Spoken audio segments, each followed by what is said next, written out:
अस्सलाम वालेकुम नाज़रीन, प्रोग्राम जुर्म बेनकाब के साथ मैं हूं कैसर खान। नाज़रीन, 21 साल लड़की का पसंद की शादी करना जुर्म बन गया। एक ऐसी लड़की जो पढ़ी लिखी थी, टॉपर थी, खेलों में भी और पढ़ाई में भी, और CSS की तैयारी कर रही थी। उसकी शादी हुई, पसंद की, 8 महीने वो लोग यानी कि मियाँ और बीवी अच्छी जिंदगी गुजारते रहे, घर वाले भी राजी थे, कोई मसला नहीं था।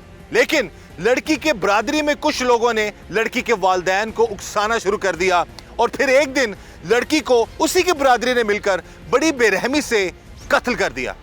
आज के प्रोग्राम जुर्म नकाब में हम इसी लड़की के साथ होने वाले जुल्म और जुर्म को बेनकाब करेंगे। इस वक्त ये हमारे साथ मौजूद है पत्तोकी में हमारे नुमाइंदा मलिक मोहम्मद अकमल, और उनसे हम बात करते हैं इस केस के हवाले से। जी अकमल, बताइएगा। जी कैसर भाई, ये इंतहाई अफसोसनाक वाक़या खुडियाँ चक नंबर 41 में पेश आया, जहां जहांगीर करामत नामी शख्स ने 21 साल तैयबा से शादी की। ख़ानदान के कुछ लोग जो है ना, ये पसंद नहीं कर रहे थे कि इनके साथ इनकी लव मैरिज शादी हो, क्योंकि लड़की बहुत क्वालिफाइड थी और CSS के एग्ज़ाम की तैयारी कर रही थी और 3 माह की हमला भी थी।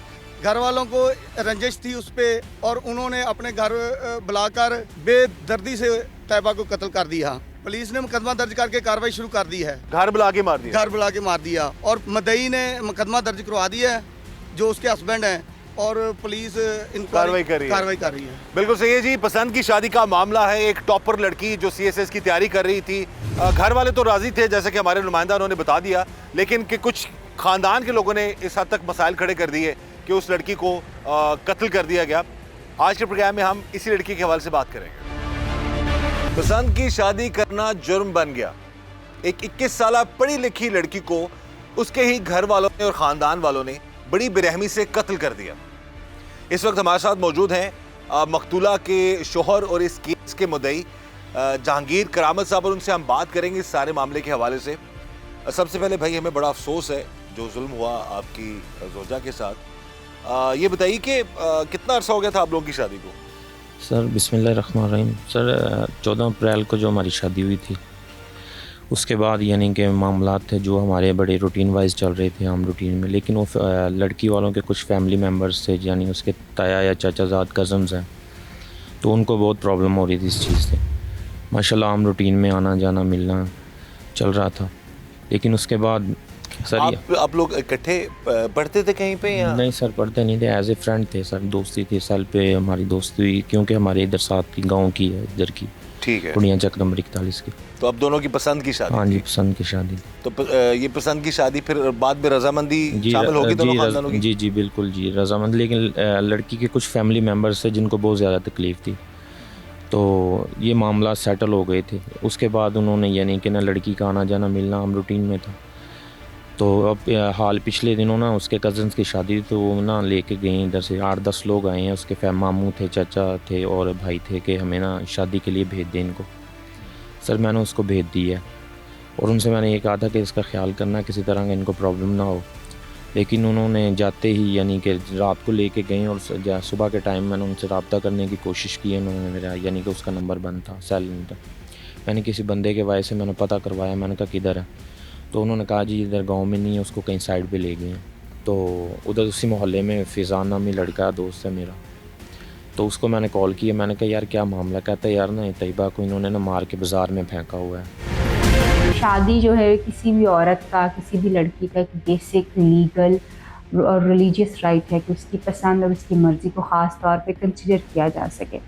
सो एक्चुअली तो ये इस माशरती निज़ाम के ऊपर जो है एक तमाचा है कि एक अच्छी स्टूडेंट जो कि ब्राइट स्टूडेंट थी, वो पाकिस्तान का असासा थी, उस बच्ची को जो कि अपने एक हलाल रिलेशनशिप में अपने शोहर के साथ एक अच्छी हंसी खुशी अपनी ज़िंदगी गुजार रही थी, उसको महज इज़्ज़त और अना की खातिर और उस राइट के ऊपर जो कि कुदरत उसको देती है, इस्लाम उसको देता है, कानून उसको देता है, उसके ऊपर मार देना जो है, मैं समझती हूँ कि ये अखलाकियात का वो फुकदान है कि जिसको एड्रेस करना आई डोंट नो मुमकिन है या नहीं है, क्योंकि ये वो लेवल है जहाँ पे इंसानियत ख़त्म हो जाती है बेसिकली। और वो प्रेग्नेंट औरत थी, हामला औरत थी, और यानी इज़्ज़त इतनी प्यारी थी लोगों को कि उनको ये नहीं लगा कि वो अपनी बेटी को जब वो हमल से हैं, 2 ज़िंदगियों को, एक ज़िंदगी को नहीं 2 ज़िंदगियों को उन्होंने कत्ल किया है महज़ इज़्ज़त के नाम पे, और महज़ इस चीज़ के ऊपर कि वो राइट जो उसको कुदरत देता है वो लोग छीन लेते हैं उससे। सो बेसिकली हमें सोचने की ज़रूरत है कि कब तक ये तमाशा, ये जो गैर इंसानी सलूक है औरतों के साथ, उनके बेसिक राइट्स के साथ होता रहेगा। कब तक ये होता रहेगा कि बेटियां जो हैं वो इज़्ज़त के नाम के पर कुर्बान भी होती रहेंगी, फोर्स मैरिजेस भी होती रहेंगी, उनको अगर पसंद की शादियां कर लेंगी तो उनको मार दिया जाएगा या उनके साथ लाताल्लुक़ी जो है वो इख्तियार कर ली जाएगी। मतलब क्या यानी, और कितनी जहालत जो है वो अभी फेस करना बाकी है, ये सवाल है उन लोगों से जो कि इज़्ज़त के बहुत दावे लगाते हैं, उन लोगों से ख़ास तौर पे जिनको ये लगता है कि इंसानी हकूक़ की जो है वो पासदारी होनी चाहिए, उनसे ख़ास तौर पे कि ये कहाँ पे पासदारी है। सो बेसिकली ऐसे लोग जो कि दूसरे लोगों को उनकी ज़िंदगी उनकी मर्ज़ी से गुजारने की इजाज़त नहीं देते, they are the ones who want to control actually. इस वक्त जी हमारे साथ मौजूद हैं मकतूला के देवर और उनसे हम बात करते हैं सारे मामले के हवाले से। सबसे पहले भाई बड़ा अफसोस है आपके भाई और आपकी भाभी के साथ जो जुल्म हुआ है, आप बताइए कि सारे मामले के हवाले से। मैं सुबह 5:50 पर नमाज़ के लिए उठा हूँ, तो उठ के जब मैं बाहर गया हूँ तो मुझे एक फाइट की आवाज़ आई है। तो उठ के जिस तरफ से आवाज़ आई मैं उस सिमत में गया हूँ, वहाँ पे गया हूँ तो सामने से तो देखा है कि मतलब भाभी, जो मेरी भाभी हैं, वो आगे से आ रही हैं, पीछे उसके एक नामी जो मुलसम है उसके हाथ में पिस्टल था, उसके हाथ में राइफ़ल थी और उसके साथ 2-3 नामालूम बंदे थे जिन्होंने मुंह पे कवर किया हुआ था। तो जब मैं गया हूँ तो उन्होंने एक सुनकर मैं वहाँ पे पहुँचा हूँ तो मैं गया हूँ तो उन्होंने भाभी को फायर किया है, ठीक है। एक फायर लगा उसको, वो नीचे ज़मीन पे गिरी हैं, तो मैं पास होने लगा, मुझे रोका गया। जब उसके पास गया तो उन्होंने एक उठा के उसके सीने में एक फायर मारा है जो उसके सीने में लगा है। तो हम बल्कि इस आवाज़ को सुन के साथ ही मस्जिद से नमाजी भी निकल आए हैं, आवाज़ को सुन के, फायर की आवाज़ को सुन के। ने कहा कि इसको उठाओ, इसकी लाश को टिकाने लाओ, शहादत ख़त्म कर दो यहाँ से, गैरत के नाम पर, इज़्ज़त के नाम पर हमने इसको कत्ल किया।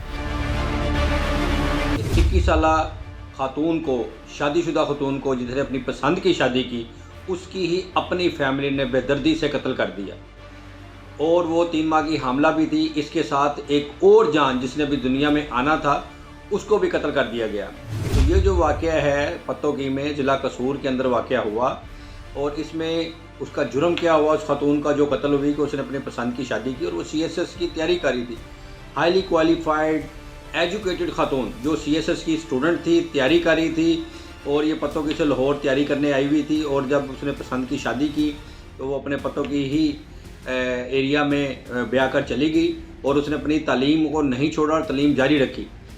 और अब जब उसके पेपर आने थे CSS के तो उसके ख़ानदान वाले, उसकी अपनी फैमिली वाले, वो इसकी शादी से, इसकी पसंद की शादी से खुश ना थे। तो उन्होंने उसे बुलाकर यहाँ जैसे मैनेज कर जो अब इन्वेस्टिगेशन में सारी हक़ाइक़ सामने आ रहे हैं, उसे बेदर्दी से कत्ल कर दिया और जिसे ऑनर किलिंग का, गैरत के नाम पर कत्ल का नाम दिया जा रहा है। ये इसमें कोई ऑनर या इसमें कोई गैरत का अंसर नहीं होता, ये एक हीनियस ऑफेंस है और Pakistan penal code criminal justice system के अंडर ये एक ऑफेंस जुर्म के ज़मरे में आता है। इसमें किसी किस्म का कत्ल करने वाले को प्ली, डाउट की किसी किस्म का डिफेंस नहीं देती अदलिया। तो ऐसे वाक़यात की रोकथाम के लिए अरबाब इख्तियार को ये कानून मज़ीद सख्त करना होगा ताकि इन्वेस्टिगेशन जो क्रिमिनल प्रोसीजर कोड के तहत 14 दिन के अंदर करनी पाबंद है, उसमें जो रिपोर्ट्स आती हैं, जब मेडिकल्स है, उसमें अगर लंबी लाइन है, कतार है जिसमें डिले हो जाता है, इसको भी जल्द अज जल्द करना चाहिए। अरबाब इख्तियार को मुतलका लॉ इन्फोर्समेंट एजेंसी की रिसोर्सेज बढ़ाने होंगे ताकि ऐसे जराइम का माशरे से ख़ात्मा हो और जुर्म करने वाले, जुल्म करने वाले जल्द अज जल्द कानून के कटहरे में आकर उन्हें हस्बे ज़ाब्ता व कानून सज़ा दी जा सके।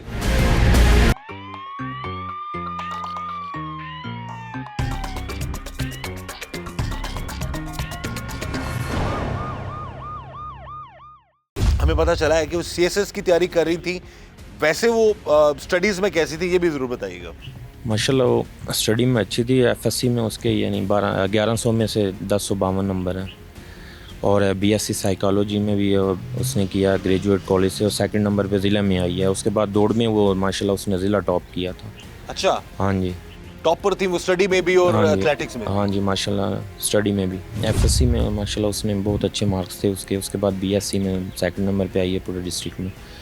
उसके बाद सर वो दौड़ में उसने ज़िला टॉप किया माशाल्लाह से।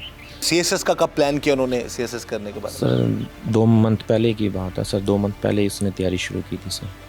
अच्छा, तो तैयारी में थी माशाल्लाह, इसी ये मेरे ख्याल से फरवरी मार्च में होते हैं एग्ज़ाम्स इनके, तो उसने देने थे इंशाल्लाह। वो उनकी ख्वाहिश थी कि असिस्टेंट कमिश्नर वगैरह या फिर आर्मी में ये जाने की ख्वाहिश थी उनकी। माशाल्लाह बहुत वेल पर्सनैलिटी थी, हाइट बहुत अच्छी थी माशाल्लाह उनकी, और चलना फिरना पढ़ना स्टडी अपने काम से काम लेने की, और अच्छी ख्वाहिशात माशाल्लाह रखती थी। सुबह 10 बजे अदालत की तरफ से बकौल आपके एक ऑर्डर था उनको पेश करना जी था। जी, एडिशनल सेशन जज के पास 9 बजे पेश करना था उन्होंने। और उनको कब आपको मार दिया गया, कत्ल? सर वो सुबह के टाइम लाए हैं, साइड पे थी वो लेकर आए हैं उसको, कहीं उनको रखा हुआ था? रखा हुआ था, और वो रखा भी उसको इस तरह ही हुआ, कैद में रखा हुआ था उनको ना, जिस तरह की उसकी कंडीशन थी ना जब वो लेकर आए हैं। तकरीबन 8 महीने हो चुके थे आप लोगों की शादी को? जी अब 8 महीने हो चुके थे, 3 माह की प्रेग्नेंट थी सर वो।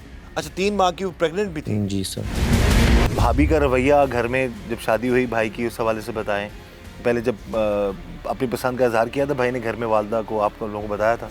जी मम्मा से डिस्कशन की थी, घर वालों सबको ही पता था ऑलमोस्ट। तो रवैया माशाल्लाह बड़ा अच्छा था उनका, इंटेलिजेंट स्टूडेंट थी, पढ़ी लिखी थी।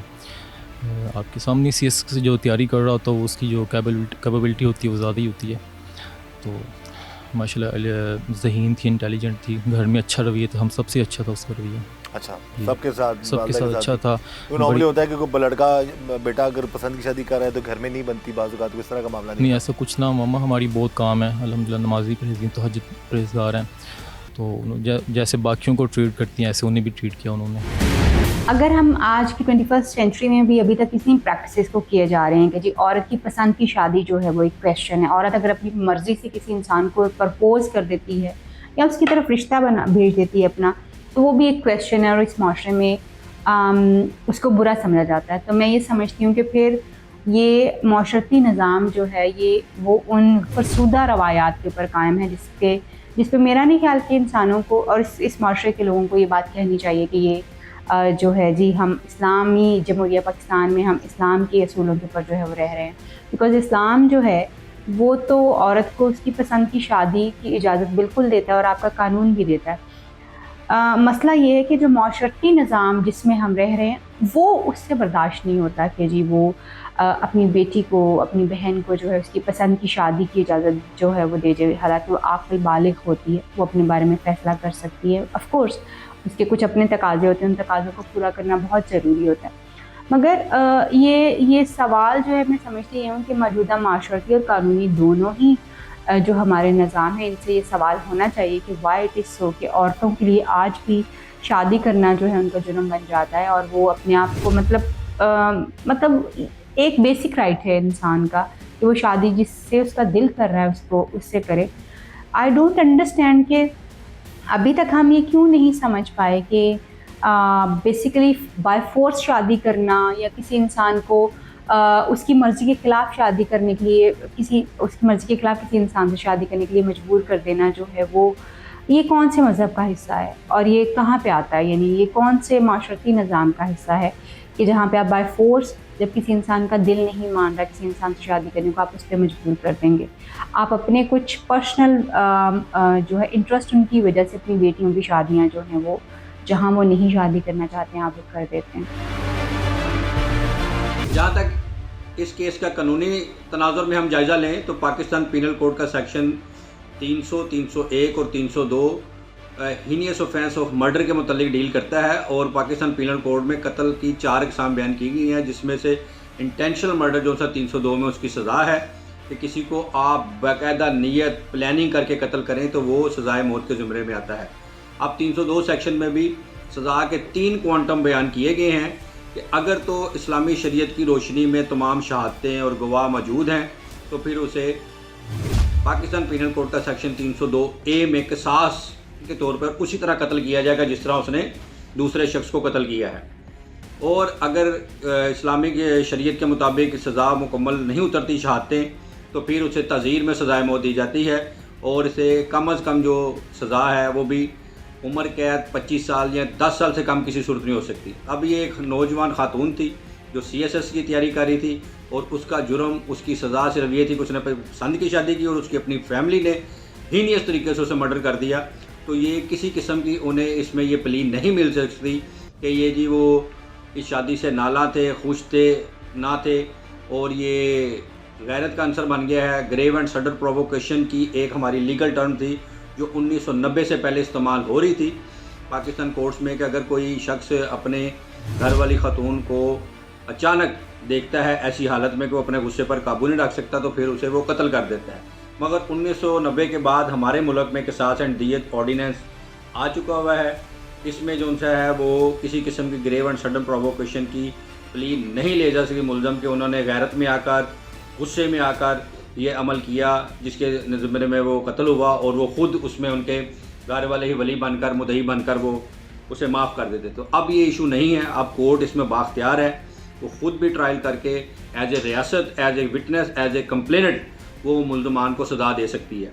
तो इस वाले केस में जी बिल्कुल ये हीनियस ऑफेंस है, 302 के अंदर ये ट्रीट किया जा रहा है और पुलिस ने इन्वेस्टिगेशन अपनी मुकम्मल की है और अब प्रोसिक्यूशन ब्रांच ने इसे ट्रायल ऑफ कोर्ट में पेश करके और जज़ा सज़ा होगी।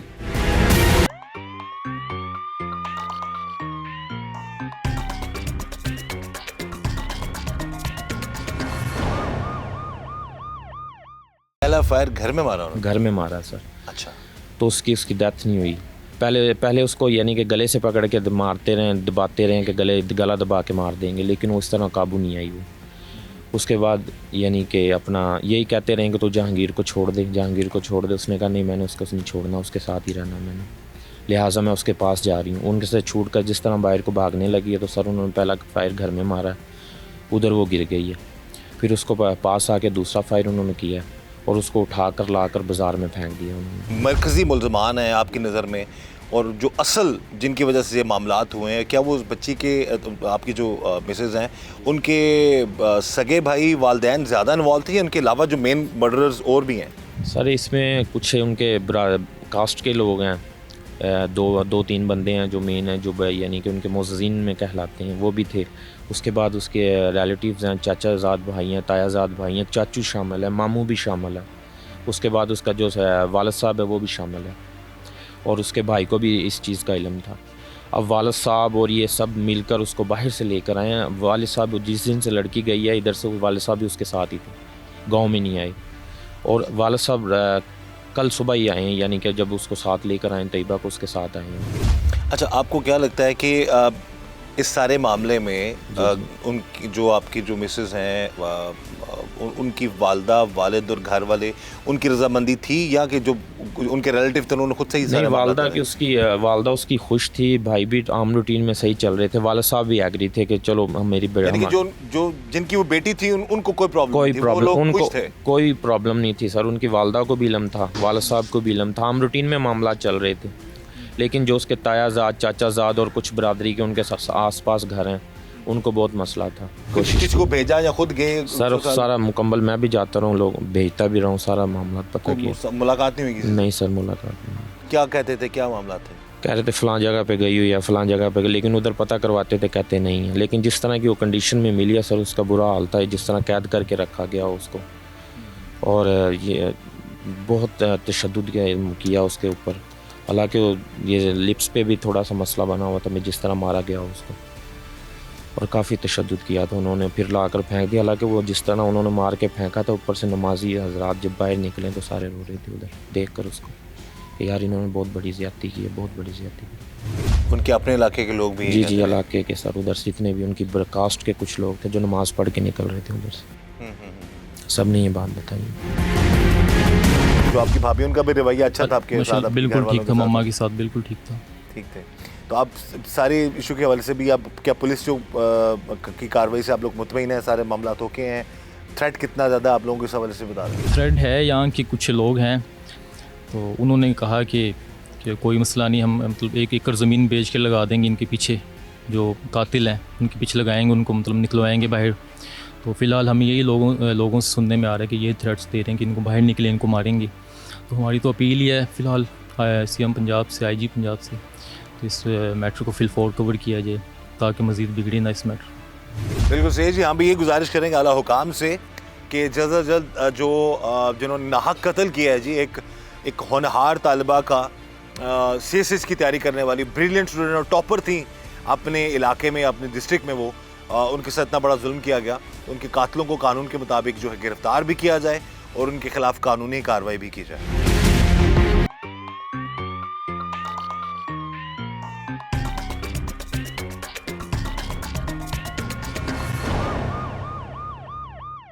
आपको कुछ थ्रेट्स आपको तो नहीं दिए जा जी रहे? यही कह रहे हैं जी, अब इसको टारगेट किया जाएगा जी। ये मुद्दई है केस का, अगर इसने यानी कि केस वापस नहीं लिया या बैठे नहीं तो हम इसको मार के अब जो मरकज़ी मुल्ज़मान हैं उन्होंने यही धमकियाँ हमें दी हैं कि हम यानी कि इसको ख़त्म करने के बाद फिर पेश होंगे पुलिस के पास। तो फायरिंग जो मेन करने वाला बंदा कौन है, जो जिसको आपको पता? वो सारी असला तो सबके पास ही था, उधर इकट्ठे ही थे, सब पकड़ने में भी थे इसको। इन्होंने आपने 10 लोगों को नाम? हाँ जी, 10 पिटीशन में 7 लोग थे, जो मज़ीद 3 बंदे अंदर शामिल हुए हैं। सर वो जैन जो जिसने फ़ायर किया वो बंदा बाद में जो उसकी वालदा बता रही है कि इसने मेरी बेटी को मारा, इसको इसने मारा। हमसायों ने आवाज़ें सुनी हैं उसकी चीखों की, मुझे बचाओ मुझे बचाओ। जब वो घर से बाहर भागने लगी है तो उसको फायर मारे, तो जब उन्होंने गला दबाया वो छूटी उनके पास से बाहर, वो भागने लगी तो उन्होंने यानी कि ना उसने फिर फायर जब मारा तो फिर उसने शोर किया मुझे बचाओ मुझे बचाओ। फिर उसी तरह उन्होंने दूसरा फायर कर दिया उसके ऊपर। पहले फायर से वो उस पेड़ पे लगा इस साइड पे, तो वो उसकी यानी कि डेथ नहीं हुई। फिर दूसरा उसके पास मारा जो सीने पे लगा, उससे उनकी डेथ हुई है। फिर उसको उठा के उन्होंने बाज़ार में ला के घसीट के फेंक दिया और यानी कि बेहुरमती किया। डेड बॉडी पड़ी रही है तकरीबन 5 से 6 घंटे, वो रोड पर इसी तरह पड़ी रही है। अस्तगफुरुल्लाह। इज़्ज़त जो है वो सिर्फ औरत की ज़िम्मेदारी नहीं होती। अगर अव्वल तो मैं ये समझती हूँ कि ये स्टेज ही क्यों आए कि एक बेटी जो है, एक लड़की जो है, उसको ये कदम उठाना पड़े कि वो अपने घर से बाहर जाके अपनी मर्ज़ी से शादी कर ले। ये स्टेज ही नहीं आनी चाहिए, पहली तो बात ये। और अगर ये स्टेज आ रही है तो इसका मतलब ये है कि घर वाले, ख़ानदान और फैमिली जो है वो रिस्पॉन्सिबल है इस चीज़ की। She must have shared, she must have asked about it कि जी वो शादी करना चाहती है इज़्ज़त के नाम पे, सोशल स्टेटस के नाम पे। डेफिनेटली लोगों को हो सकता है कुछ एतराज़ात हो, मगर मेरे ख्याल में उस इंसान के ऊपर एतराज़ नहीं है जो शादी करना चाहता है, तो बाकियों का एतराज़ जो है वो उतना मीनिंगफुल नहीं होता। तो मतलब ये पेरेंट्स इस चीज़ के रिस्पॉन्सिबल हैं कि आज उनकी बेटी जो इस दुनिया में नहीं है। भाई रिस्पॉन्सिबल हैं कि उनकी बहन इस दुनिया में नहीं है, because they are the ones जिन्होंने एक्चुअली अपनी बहन की कुर्बानी आई डोंट नो किस इज़्ज़त को बचाने के लिए की है। और मर्डर कर देने के बाद, अपनी बहन को मार देने के बाद उनकी वो इज़्ज़त को क्या ऊंचा शिमला मिला है, क्या वो इज़्ज़त कायम रही है, ये सवालात हैं।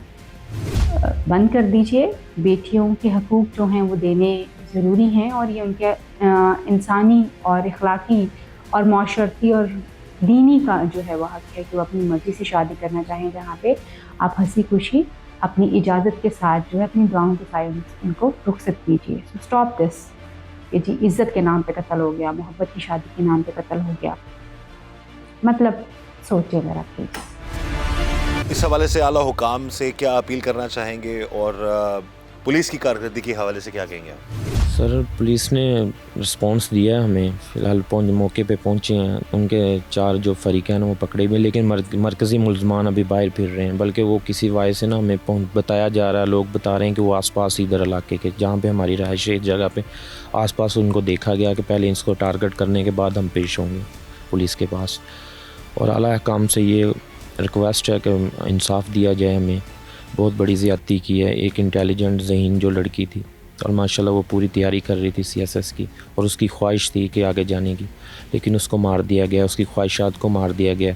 इन दरिंदा सिफ्त लोगों ने उसको जो कि उसकी इज़्ज़त पामाल की है, मार कर रोड पर फेंका गया और बेहुरमती की उसकी।